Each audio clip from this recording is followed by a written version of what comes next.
So sometimes on Sunday mornings, people fall asleep during the sermon. It just happens. I don't know if it happened at 9 o'clock, so I'm not like picking fun at anyone. But I'm aware of it today because a group of us, 30 or so men, we went this past weekend over to Camp Choye, and there was a men's retreat. You've been hearing us publicize it. And so a number of our guys went and met up with hundreds of other guys from Restoration and from ARC and from churches all around, including a church from Colorado came. And that was crazy. But it's bunk beds. And the sessions go late into the night. And sometimes you end up in a room with guys who snore or brought a CPAP to avoid the snoring, but makes the same noises as snoring. I've really not understood that. And so you may be sitting next to a man who has spent the last weekend at Camp Choye. They've not gotten a good night's rest at all, the whole weekend. If you're next to them and they fall on you, just wipe the drool. It'll be fine. And then we'll move on. They'll be more awake next time. I'm going to try to keep us all awake because the final word that I want to offer as it relates to this Worship 101 series is one that you must hear before we wrap this series up. You must hear it. When I was at that men's retreat, I experienced something there that I have come to experience here as well. And I want us to find our way out of it, if at all possible. Because I believe there will be a day, and we've been talking about this for weeks, there will be a day when every knee bows and every tongue confesses that Jesus is Lord to the glory of God the Father. There will be a time when hands are all raised, there'll be no inhibition. There will be like your hands will start going up and you don't even know why. Your heart will begin to open in such a way that you can't explain. And your mouth is gonna let loose songs of praise that you just have been holding tight for so long. It's gonna happen for you. It may happen on this side of glory, and if it doesn't, it will happen on the other side of glory if you're there. I believe it'll be such an incredible moment when you stand face to face with the one who loves you, the one who made you, that you will have no other option. There'll be reckless abandon and just go for it. This past weekend, and some of the guys in the room that were not able to go this year, but you've been in the past, you know what I'm talking about when I describe this. You get to Camp Choye, and if you had never been there before, you show up and you're like, oh, bunk beds, great. Oh, there's a bunch of hills we gotta walk. I'm gonna be out of breath a lot. This is gonna be crazy. And then you see all these hundreds of men. You're like, okay, all right. Eat a meal, that was good enough. It wasn't great, but it was good enough. And then we move into our first session. And in that first session, you walk into a room that's a little dark. And as soon as the band starts playing, and on Friday night, this time Josh was there, a part of it, it gets loud. It gets really loud. It gets so loud that even I, your pastor, was plugging my ears to protect my eardrums. The bass is kicking. The walls are vibrating. But more than that, you look around the room, and there's about 400 men in the room. And what you see from the majority of the men is this. Hands lifted, but more than that. Hands lifted, and you can almost tell that in their spirit is this desire to lift them even higher than their shoulders will allow them to go. It's like they sense that God is reaching down to them saying, like when you were a young child with your parent, hey, come to me. It's almost as if every man in the room, the vast majority, see this moment with God, and they cannot reach high enough. And I'm one of them. And we're just reaching as high as we possibly can. God, grab me, hold me, be here with me. I love you so much.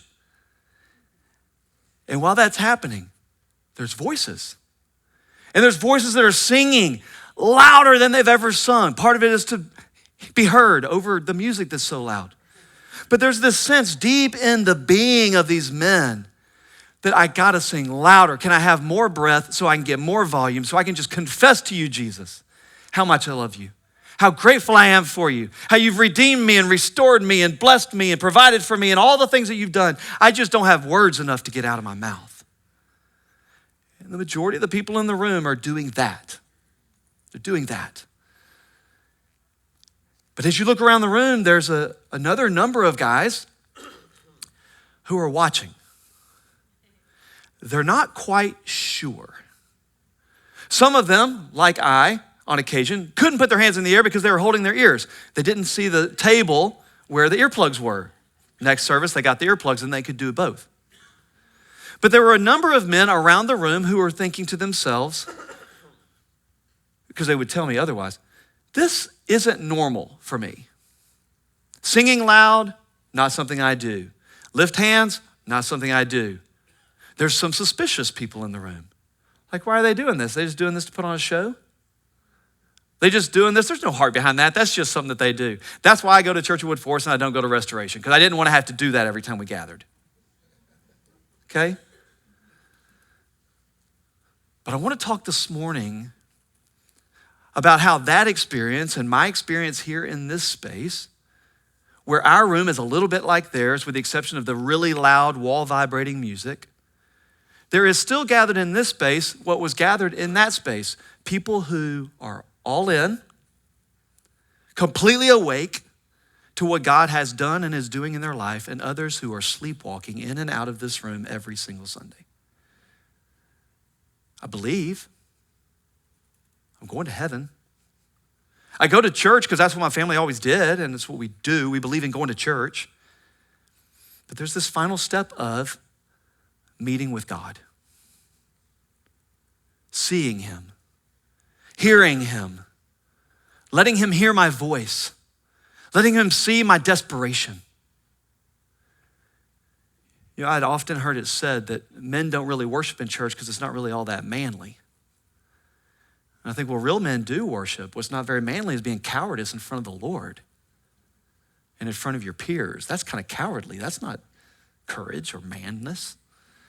And I came to believe that because I see hundreds of men who are doing this together. Somehow they got to a point where they could open their hearts. Even if their hands aren't up, their hearts are open. If you were here last week, you'll remember Mark Swayze gave just a beautiful bit of instruction to us about worship. What is it? What is it not? And he taught out of Daniel chapter 3, Nebuchadnezzar, King Nebuchadnezzar, and Shadrach, Meshach, and Abednego. If you weren't here, I want to invite you to go back and take a listen. It was really good. Well, when he finished teaching last week, I checked my phone, and on my way to my car, and I had a text from him. And it said, Parker, Wood Forest, wow, I'm still unpacking what I just experienced.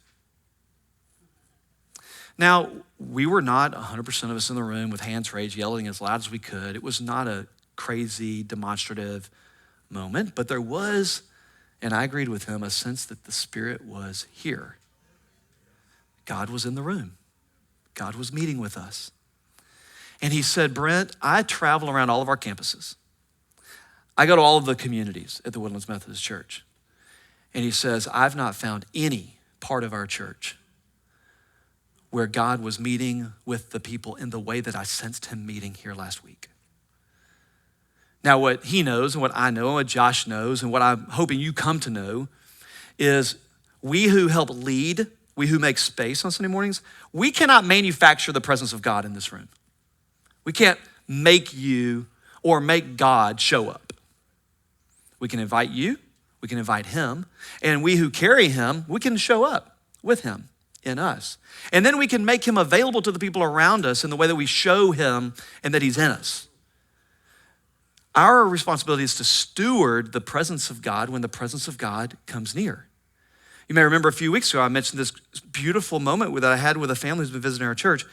When they get down to my feet to pray over me, and when they ask, how can we pray? I admitted to them, and I admit it to you again, God is near.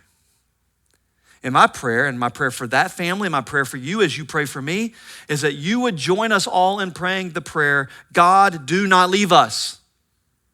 Do not ever allow your presence to be taken away from us. Because when you are near, we are alive. We need you, God. And I'm believing that the more we recognize his presence in this room and the more that we make ourselves present to his presence that's here, the more awake we will become. And the more this will become an exercise not in showing up for church, but showing up to meet with God. And ultimately, that's all we long for here.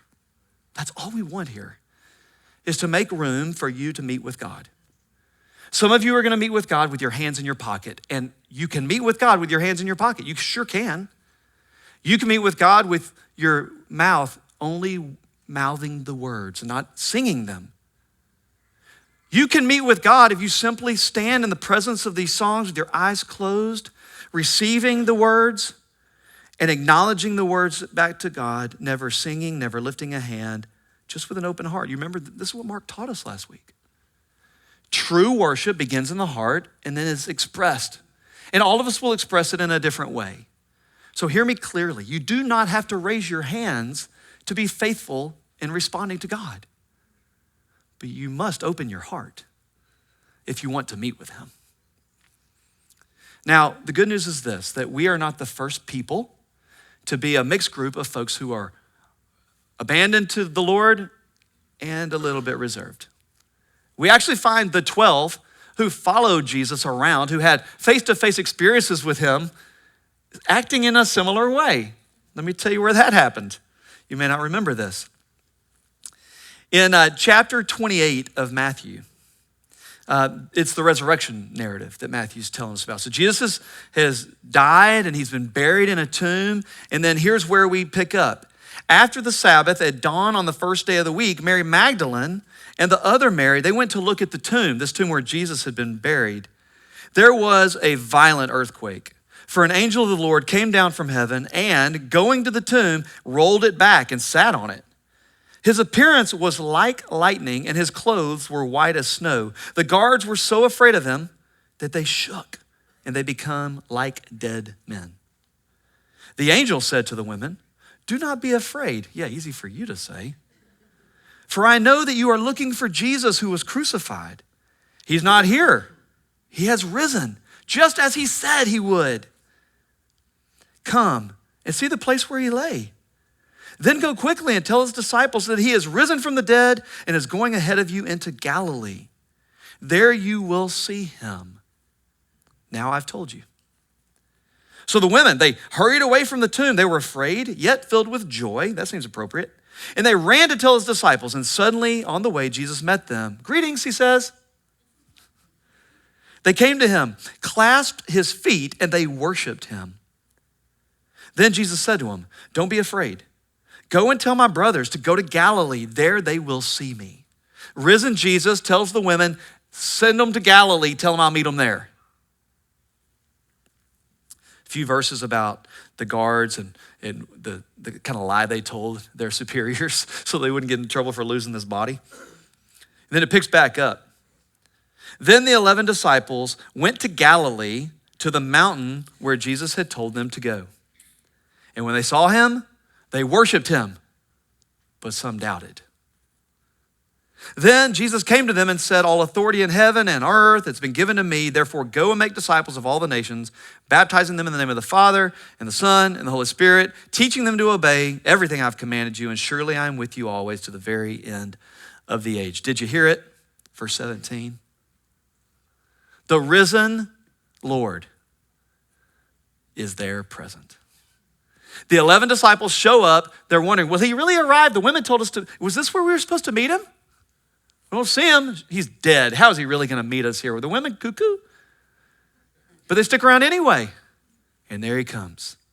And Jesus shows up, and it says that some worshiped him and some doubted. I thank God for Matthew's kindness here, that he didn't call them out.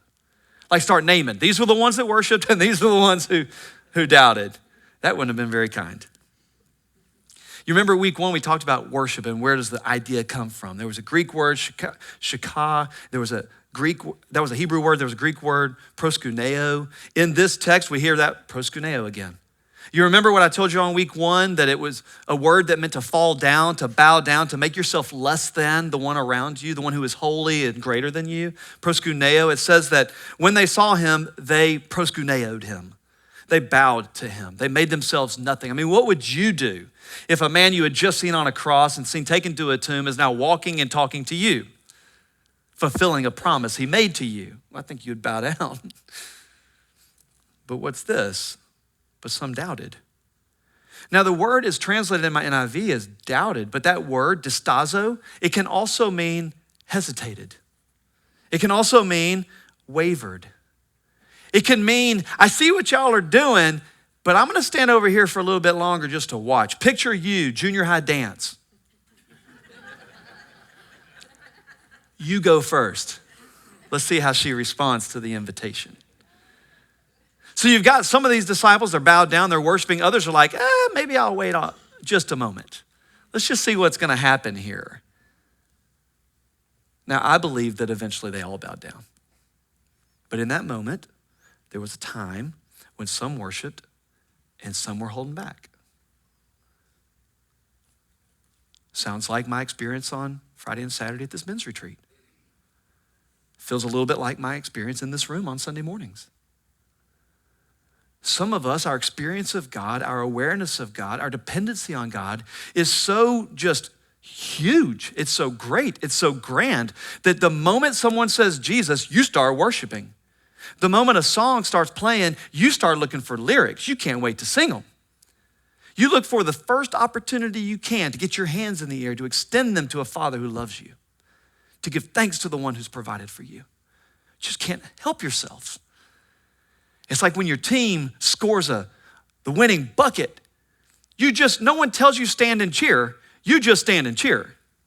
If my son is on a mound and he's got a chance to close out an inning, he's got bases loaded with runners threatening, and he's got a 3-2 count, and in my mind, I'm like, well, if he throws a ball, we lose a run. If he strikes the guy out, we get a win. I'm like, right there. Pitch to the plate, swing and a miss. No one has to tell me to stand up. I'm like, let's go. Let's go. Man, it's like, get y'all fired up. When's the last time you were watching and waiting for God to do something? When you saw him come through, you saw that prayer get answered, you went, let's go.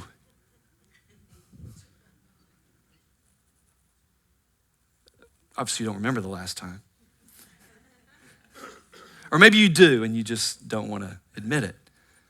But when your relationship with God is a day-to-day relationship where you're constantly asking him and seeing him, you're looking for him and finding him, then when he shows up, when he shows out, when he comes through, you don't have to be told. You just do it. You just do it. When you're in the presence of one who loves you, when I come home from that retreat 2 days away from my wife, I just can't wait for that wife to give me a hug. I just can't wait when my kids come home from school. My college kids, they're coming in for the weekend. Man, I'm watching Live 360. Are they almost here?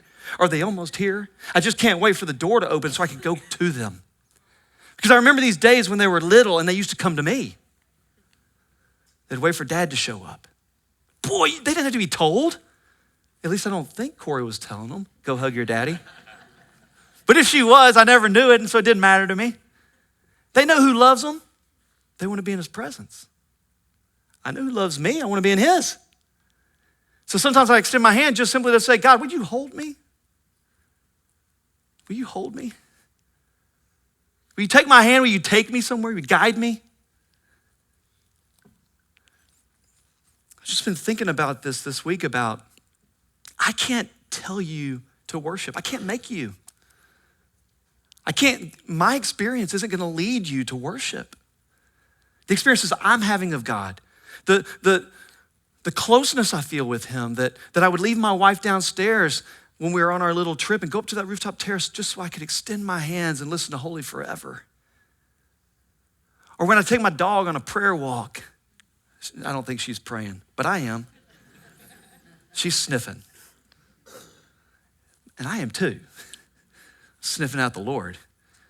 And I get out to that place and I just look around at the sunrise. Or look out at that pond, I start hearing the cows. This is actually in Wood Forest, it's not far from here.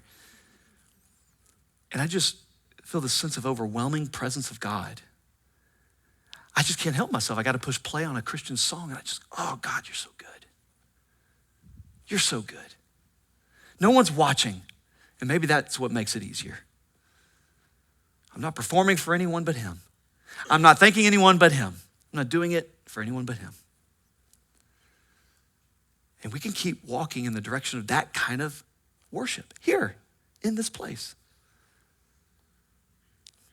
There's another moment in the scriptures where people weren't all in, sort of, and it wasn't even his fault. Remember the guy named Thomas?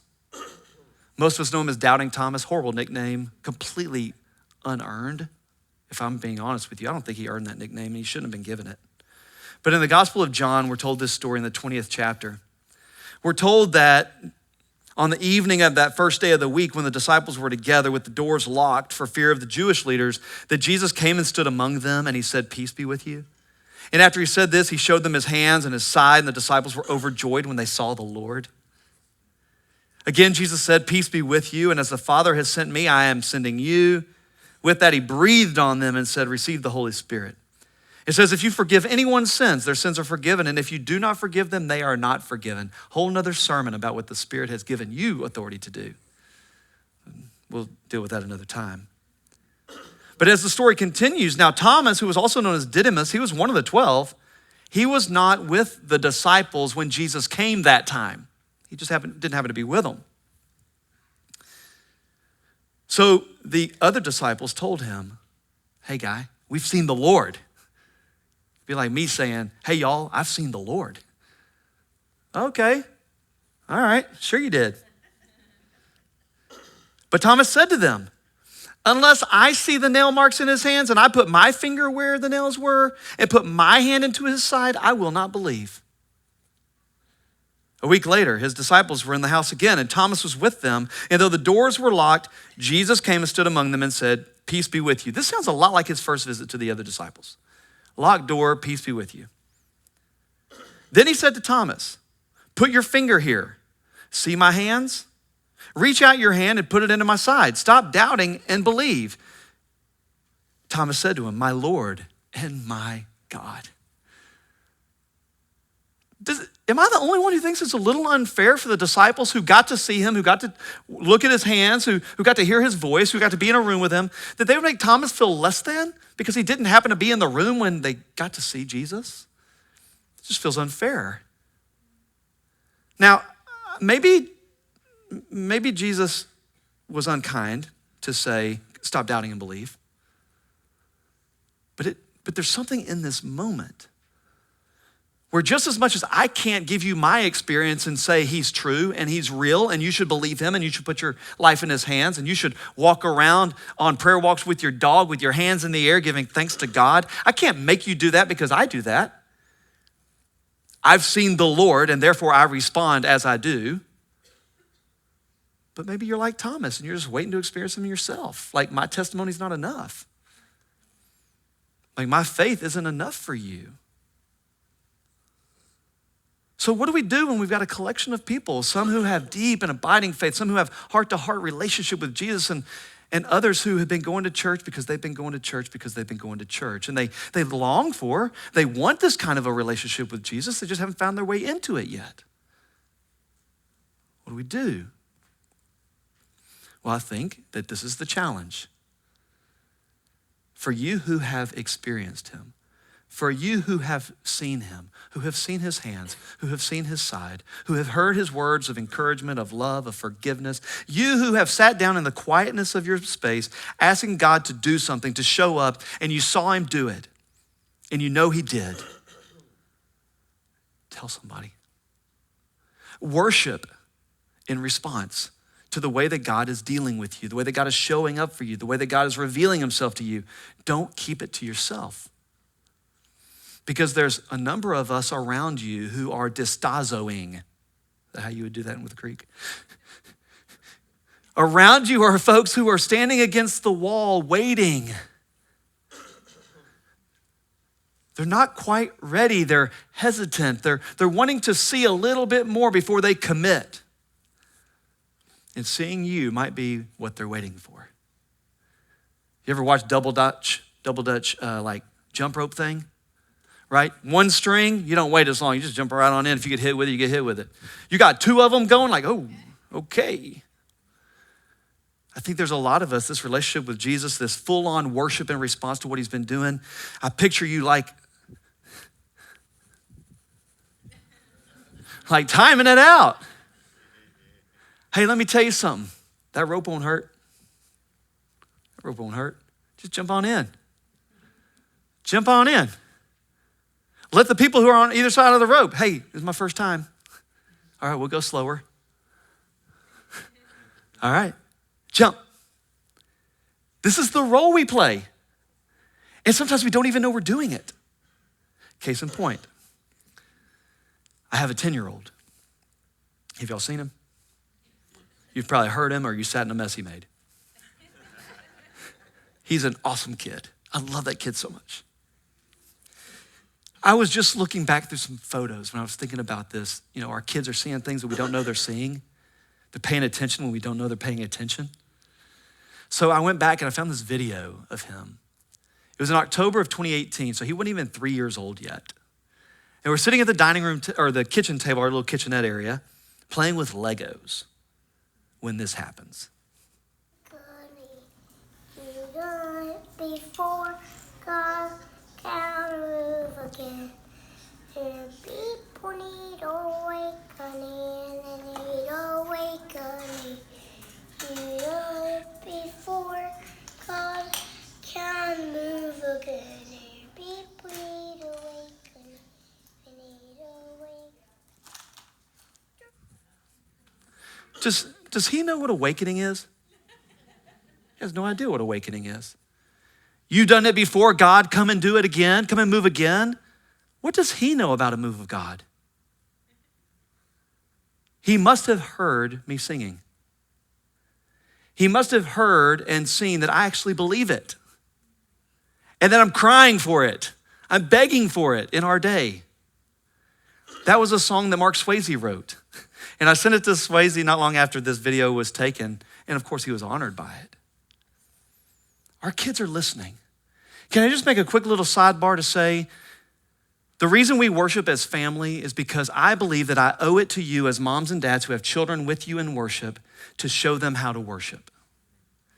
I am so committed to this that I'm not gonna send children out of worship before the things happen that you can teach them how to do. I'm giving you an hour a week to show your children what a relationship with Jesus looks like, the most fitting and proper response to his love. I'm giving you the opportunity to stand beside your little children and to sing the songs of faith, to respond to the love of God in a way that they see it happening around them. I'll pick on Stephen up here in the front. Stephen and Maylin came to our church a while back. They came to Easter, didn't want to come. They were resistant the whole way here. And from the moment they arrived, they've not quit coming. And they're the ones whose little girls, I move out of the way so that they can still see the screens, but I'm motivated and inspired by them because when we're singing, they're dancing or they're worshiping. Where did they learn how to do that? They're watching their dad. They're watching their mom. Where did their mom and dad learn how to do that? They were watching you, some of you in the room.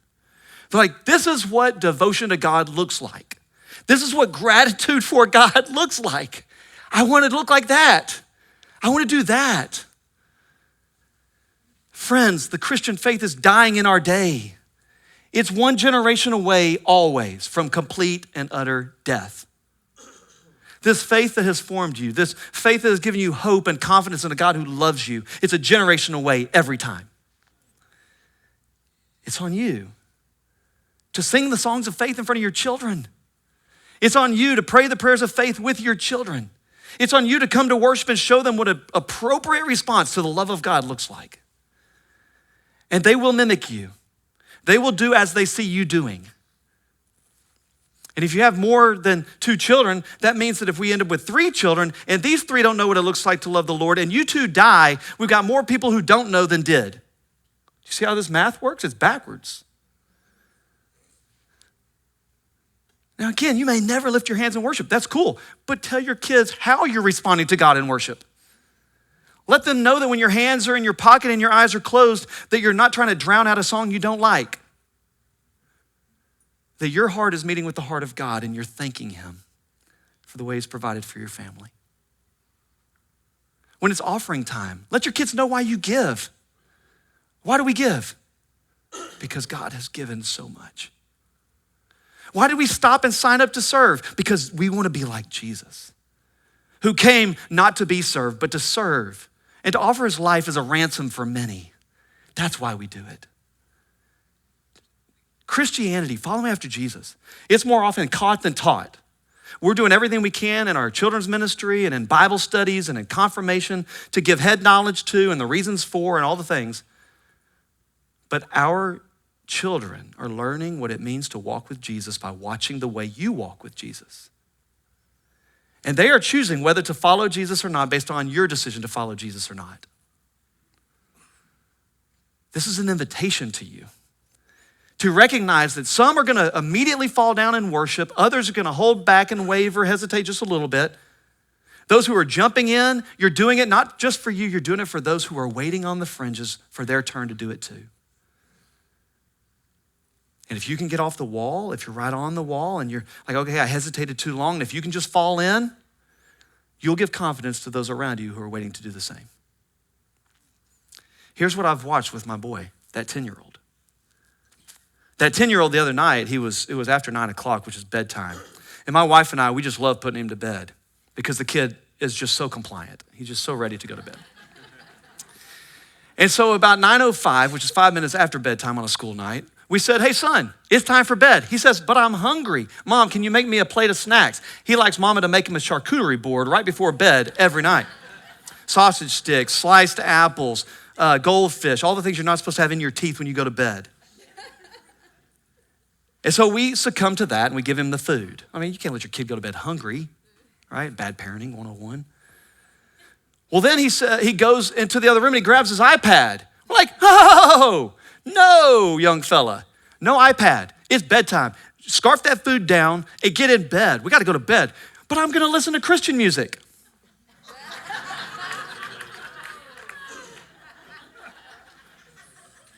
So he comes back out of the room. He's got an iPad in one hand and a speaker, this big boom box so the whole neighborhood can hear.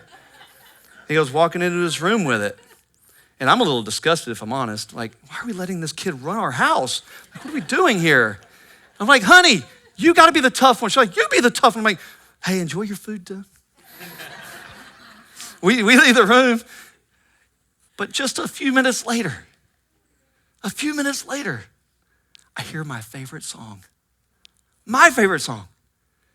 It's coming through the speakers. And so I come walking back towards his room. There's a little hallway. And I would just get a little peek. Like, I don't want him to see me, right? You know, we video our kids when they're not paying attention. Sorry, kids in the room, we do that sometimes. So I'm just peeking. I hear the music and I peek. You know what I saw? I saw my boy in his pajama pants, facing the opposite wall away from the door. Holy forever, hear your people sing. Holy to the King of Kings. Holy, you will always be. Holy, holy forever. You kidding me? My 10-year-old. He doesn't know half the words he's talking about, but he knows the God he's singing to. He's been watching. He's been listening. Been paying a lot of attention. And he knows what his older brothers have found to be true. That God that mom and dad have been telling me about, he's true.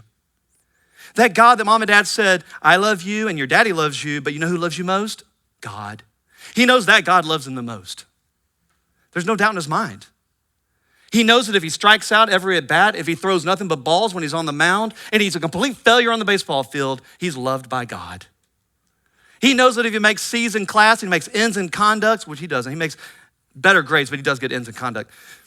That no matter what, no matter how his teachers feel about him, his God loves him. And my prayer is that for the rest of his life, he'll never forget it. It's like now I can show up to my 21-year-old who's getting ready to pitch in a pretty important game. And if you show up early enough, you'll see him down at the right field foul pole with his hat off praying before the game, all by himself. If you keep showing your kids and teaching your kids and telling your kids and modeling for your kids, you might just get your middle child, as mine did, text me the other night, I'm trying to go to bed, and he says, Dad, can you tell me more about the Psalms? Why are they put together the way they are? Why are they in the order that they are? I'm starting to read 2 Psalms a night. What? Who is this kid? I want to know, what does the psalmist mean when he says this in Psalm 1? This isn't aspirational. This can happen in your home. It's happening in a lot of the homes around this room. But it's not going to happen by accident. It's not going to happen because you checked the box and showed up at church. Our children's ministry is awesome. But your kids aren't getting everything they need in there. And you're not getting everything you need from me. This is going to have to become something that 7 days a week, I'm remembering, how has God blessed me? When was the last time I can remember when I got completely to the end of myself? When everything that I tried to do for myself didn't get me what I needed? When was the last time when I felt so alone and afraid? I wasn't even sure I believed in God, but I sat still and he was there. When was the last time I felt like I needed something that I just didn't have? And I begged the Lord for it, and I begged the Lord for it, and I begged the Lord for it, and finally he gave it to me. He showed up. How did you respond? How did you respond when you found yourself all alone and God showed up? How do you respond to that? How did you respond when you got to the end of everything? You were running out of all the resources you had worked so hard to provide, and you get to the end of it and you go, I got nothing left but you, God. And God said, and I am all you need. How did you respond to that?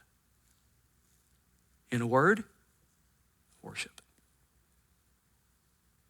In a word, it was worship. So I want to invite you.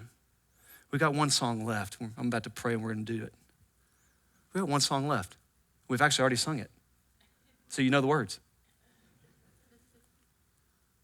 Don't leave today. Like we used to tell our athletes all the time, leave it all on the court. Leave your praise in the temple. And you're going to see what it feels like to be engaged with the Lord. And you're going to want to pick it back up and take it with you.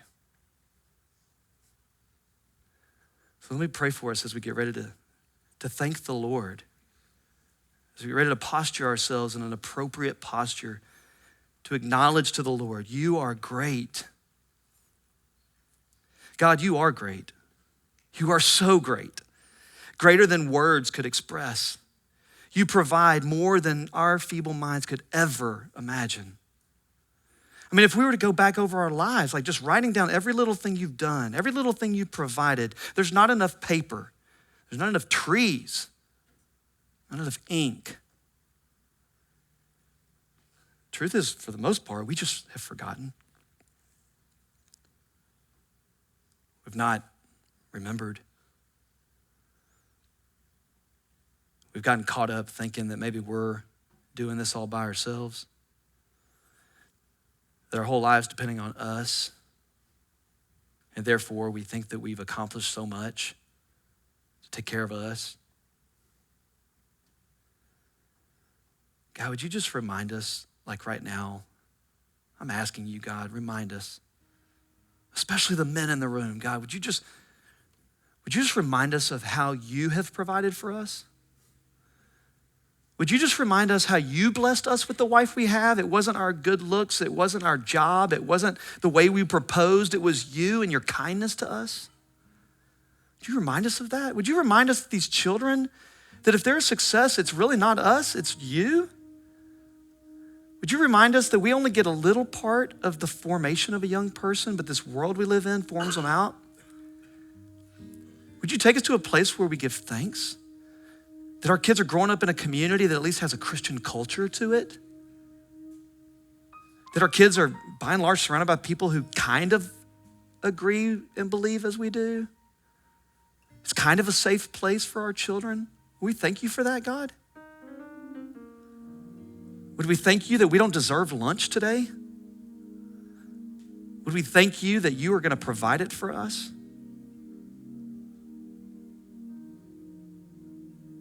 Will you remind us that any healing that we've experienced that we thought was at the hand of a doctor was at your hand, through the hands of a doctor? Like, we just start thinking about it, God, nothing in this world happens without you. Nothing. Even our breath. If you stop giving it, we stop receiving it. So we just thank you, God. We thank you. Our hearts fall down at your feet, overwhelmed with gratitude, God.